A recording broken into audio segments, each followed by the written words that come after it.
একটি কলম 50 টাকায় ক্রয় করে 56 টাকায় বিক্রয় করা হলে লাভ কত পার্সেন্ট হবে? তো এই ক্ষেত্রে আমাদের প্রথমেই একটি সূত্র জানতে হবে, যেটা হচ্ছে লাভের সূত্র। তো লিখবো, আমরা জানি লাভ সমান বিক্রয় মূল্য বিয়োগ ক্রয় মূল্য। এইখানে ক্রয় মূল্য হচ্ছে 50 টাকা এবং বিক্রয় মূল্য হচ্ছে 56 টাকা।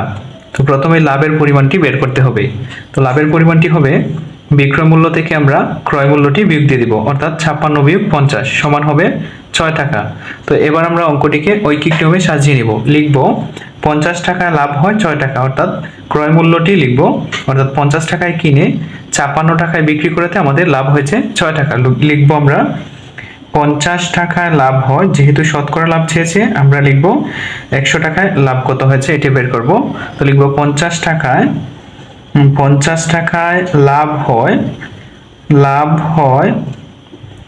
50 টাকায় লাভ হয় 6 টাকা। সুতরাং 1 টাকায় লাভ হয় সমান, আমরা যদি 6 কে 50 দিয়ে ভাগ করে দিই তাহলে আমাদের বের হবে 1 টাকায় কত টাকা লাভ। এবার বলছে শতকরা বা পার্সেন্টে কত হবে। তো আমরা লিখব, সুতরাং 100 টাকায় লাভ হয় সমান, 1 টাকায় যে লাভ হয়েছে 50 ভাগের 6, এটিকে আমরা 100 দিয়ে গুণ দিয়ে দিব, তাহলেই 100 টাকা লাভের পরিমাণটি বের হবে সমান। এবার আমরা কাটাকাটি করে নিব। এখানে 50 দিয়ে যদি 100 কে ভাগ দেই তাহলে কত হয়? 50 দিয়ে 100 কে ভাগ দিলে হবে 2 এবং 6 গুণ করে দিব, 2 6 হয় 12, অর্থাৎ 100 টাকা লাভ হয় 12 টাকা অথবা 12%। আমরা এখানে লিখতে পারি 12%। লাভ 12%, উত্তর 12%, উত্তর হবে 12%। এটাই চাইছে আমাদের কাছে, যে কত পার্সেন্ট লাভ হয়। তো এটি ছিল মূলত 97 পৃষ্ঠার 1 নং প্রশ্নটির সমাধান। একটি খাতা 15 টাকায় ক্রয় করে 12 টাকায় বিক্রয় করা হলে ক্ষতি কত পার্সেন্ট? তো ক্ষতির ক্ষেত্রে আমাদের একটি সূত্র জানতে হবে। আমরা জানি ক্ষতি সমান ক্রয় মূল্য বিয়োগ বিক্রয় মূল্য, অর্থাৎ ক্ষতির ক্ষেত্রে হবে ক্রয় মূল্যটা বেশি এবং বিক্রয় মূল্যটা কম। তো আমরা যদি ক্রয় মূল্য থেকে বিক্রয় মূল্যটি বিয়োগ করে দিই তাহলে কিন্তু বের হবে যে কত টাকা ক্ষতি হয়েছে। লিখব ক্ষতির পরিমাণ সমান, এখানে ক্রয় মূল্য হচ্ছে 15 বিয়োগ বিক্রয় মূল্য দিব, এই যে 15 বিয়োগ 12 সমান হচ্ছে 3 টাকা। তো আমাদের 15 টাকায় ক্ষতি হচ্ছে 3 টাকা। লিখব 15 টাকায় ক্ষতি হয় 3 টাকা। এবার বের করব যে 1 টাকায় ক্ষতি হয় সমান 15 ভাগের 3 টাকা।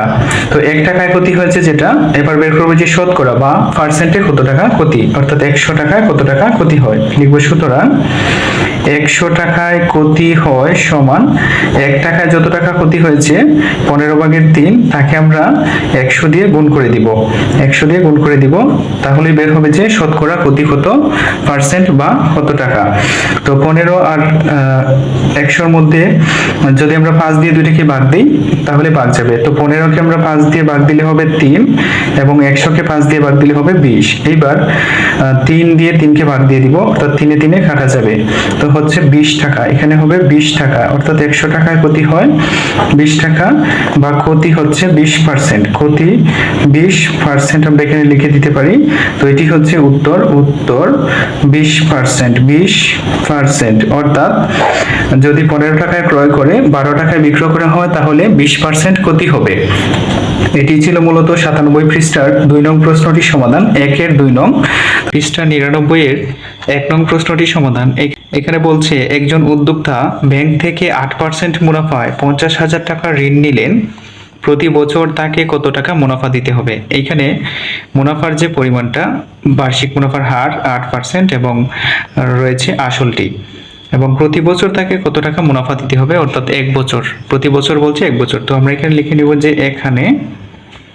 এখানে আসল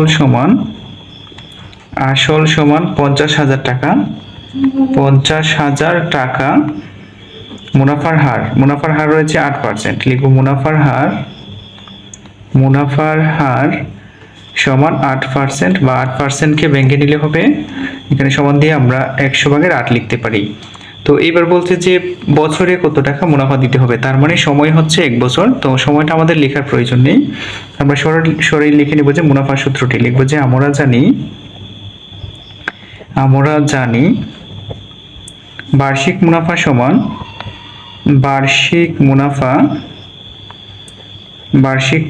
সমান বার্ষিক মুনাফা সমান হবে আসল গুণ মুনাফার হার ভাগ হবে 100। যেহেতু সময় নেই, সময় লিখতে হবে না, অর্থাৎ সময় 1 বছরে 1 গুণ দিলে হবে, আবার না দিলে হবে। তার জন্য আমরা জায়গায় জায়গায় মানগুলো বসিয়ে দিই। এখানে হচ্ছে 50,000 টাকা আসল, তো লিখবো 50,000। তারপরে গুণ হবে মুনাফার হার, শুধু 8 লিখবো, আর পার্সেন্টের জন্য আমরা হরে 100 দিয়েছি, তো এখানে হবে 100। তারপর আমরা যদি 100 দিয়ে 50,000কে কাটি তাহলে কি হয়, 500 হবে। তো এবার 500 দিয়ে 8কে গুণ করে দিব, 8 পাশে হয় 40 এবং রয়েছে 2টি শূন্য ডান দিকে। 4,000 টাকা হবে তার মুনাফা, অর্থাৎ বছর শেষে তাকে বা প্রতি বছর তাকে 4,000 টাকা মুনাফা দিতে হবে। তো এটি লিখে দিব নিচে যে প্রতি বছর মুনাফা দিতে হবে 4,000 টাকা। এত টাকা উত্তর 4,000 টাকা, উত্তর হবে 4,000 টাকা। তো এটি ছিল মূলত 99 পৃষ্ঠার 1 নং প্রশ্নটির সমাধান। পৃষ্ঠা 100 এর 3 নং প্রশ্নটি সমাধান। 3 নং প্রশ্ন বলছে, তানিমা ব্যাংক থেকে 3 বছরের জন্য 20,000 টাকা ঋণ নিলেন, বার্ষিক মুনাফার হার 6%। প্রশ্ন বলছে যে 3 বছর পর সে কত টাকা মুনাফা দিবে, অর্থাৎ মুনাফাটি বের করতে বলছে। তো ওই জন্য আমাদের প্রথমে লিখে নিব যে এখানে আসল 20,000 টাকা, অর্থাৎ যেটি সে ঋণ নিয়েছে সেটি হচ্ছে আসল। তারপর লিখব যে সময় বলতে 3 বছরের জন্য নিয়েছে, তাই সময়টি হবে 3 বছর।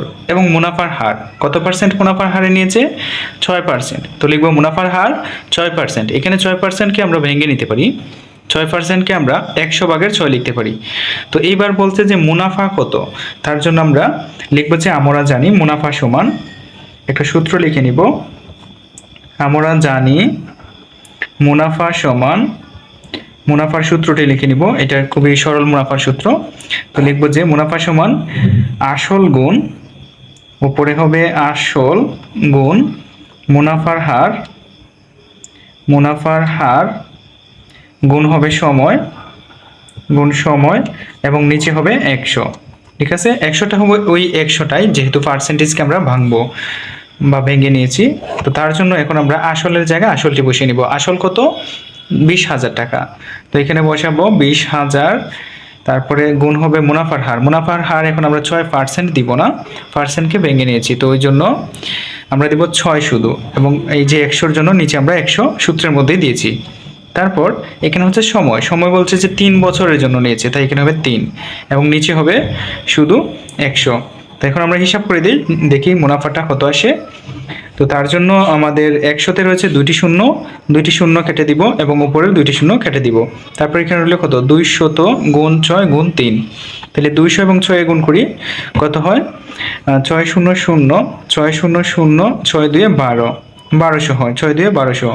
তারপরে এখানে হচ্ছে গুণ 3, তো 3 12 কত হয় 34 লিখবো, আর 2টা শূন্য ডান দিকে বসিয়ে দিব, অর্থাৎ 3,600 টাকা। তাইলে 3 বছর পর তাকে মুনাফা দিতে হবে 3,600 টাকা। এটি হচ্ছে মূলত 3 নং প্রশ্নটির সমাধান 100 পৃষ্ঠায় 101 এর 4 নং প্রশ্নটির সমাধান। এখানে বলছে 5,000 টাকায় 6 বছরের মুনাফা 2,700 টাকা হলে বার্ষিক মুনাফার হার কত। তো এটিকে আমরা শর্টকাট সূত্র দিয়েও করতে পারি, আবার ঐকিক নিয়মের মতো সাজিয়েও করতে পারি। তো ঐকিক নিয়মের মতো সাজিয়ে করলে আমরা এখানে লিখতে হবে যে 5,000 টাকা 6 বছরের মুনাফা এত টাকা, লিখব 5,000 টাকায় 6 বছরের মুনাফা সমান বা মুনাফা কত টাকা, 2,700 টাকা, 2,700 টাকা। এখন আমরা লিখবো সুতরাং 5,000 টাকায় প্রথম বের করবো, 5,000 টাকা 1 বছরের মুনাফা কত হয়। ঠিক আছে, 1 বছরের মুনাফা, তারপর আমরা যাব 100 টাকা বা শতকরা কতটুকু আসে। তো 5,000 টাকা 1 বছরের মুনাফা কত হবে, এখানে আমরা যদি 6 দিয়ে 2,700-কে ভাগ করে দিই তাহলে কিন্তু 1 বছরে বের হবে, যেহেতু 6 বছরেরটা 2,700, 1 বছরে কি হবে 2,700-কে 6 ভাগে ভাগ হয়ে যাবে। তারপর আমরা লিখব 1 টাকায় 1 বছরের মুনাফা সমান 1 টাকায় কত আসে। তো এখানে 6 গুণ 5,000 হয়ে যাবে নিচে, 5,000 এবং উপরে 2700, 2,700।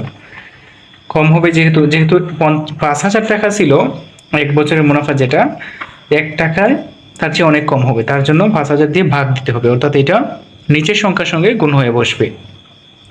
এখন প্রশ্নে বলছিল যে বার্ষিক মুনাফার হার, অর্থাৎ 100 টাকা এক বছরের মুনাফা কত। তো আমরা লিখব 100 টাকায় এক বছরের মুনাফা সমান, এবার 1 টাকায় যেটা মুনাফা হয়েছে এটাকে আমরা 100 দিয়ে গুণ দিয়ে দিব, তাহলে 2,700 গুণ 100 উপরে হয়ে যাবে এবং নিচে হয়ে যাবে 6 গুণ 5,000 অর্থাৎ 5,000 এত টাকা সমান সমান দিয়ে দিব। এখন আমরা হিসাব করে নিই এই জায়গাটা। তো উপরে যতটা শূন্য কাটবো নিচে ঠিক ততটা শূন্য, এইভাবে আমরা কাটতে পারি। তো ওই জন্য আমরা এখানে নিচে কাটবো একটা শূন্য, উপরে একটা শূন্য, নিচে একটা শূন্য, উপরে একটা শূন্য, তারপর নিচে আরেকটা শূন্য, এখান থেকে উপরে আরেকটা শূন্য। তো এখন আমরা যে কাজটা করতে পারি, এখানে আসলো 270, 270কে 6 দিয়ে যদি ভাগ করি এটা হবে, অথবা 5 দিয়ে ভাগ যাবে। 270কে যদি আমরা 5 দিয়ে ভাগ করি কত আসে, এখানে আসবে। তো 270কে যদি আমরা 5 দিয়ে ভাগ দিই, 5 দিয়ে 270কে যদি ভাগ দিই তাহলে আসে 54। তো এবার আবার এই 6 দিয়ে 54কে ভাগ দিয়ে দিব, 6 দিয়ে 54কে ভাগ করলে কত আসে, 6 নং 54, 9 আসবে। তার মানে 9 টাকা, অর্থাৎ 100 টাকায় মুনাফা এক বছরের 9 টাকা আসে। আমরা এখানে লিখতে পারি যে অর্থাৎ বার্ষিক মুনাফার হার 9 টাকা বা 9%। যেহেতু বার্ষিক মুনাফার হার বলছে, তো আমরা লিখব যে সুতরাং বার্ষিক মুনাফার হার, মুনাফার হার কত আসবে, 9% হবে। যেহেতু মুনাফার হার চেয়েছে ওই জন্য হবে 9%। উত্তর 9%, এটা পার্সেন্টেজে হয়ে যাবে। তো এটি ছিল মূলত 101 পৃষ্ঠার 4 নং প্রশ্নটির সমাধান। পৃষ্ঠা 101-এর 5 নং প্রশ্নটির সমাধান। এখানে বলছে বার্ষিক 6 টাকা হারে 9 মাসে 10,000 টাকার মুনাফা কত হবে। আমরা যদি বার্ষিক এখানে চিন্তা করি তাহলে বলছে যে এক বছরে, তাইলে এক বছরকে প্রথমে ভাঙাতে হবে।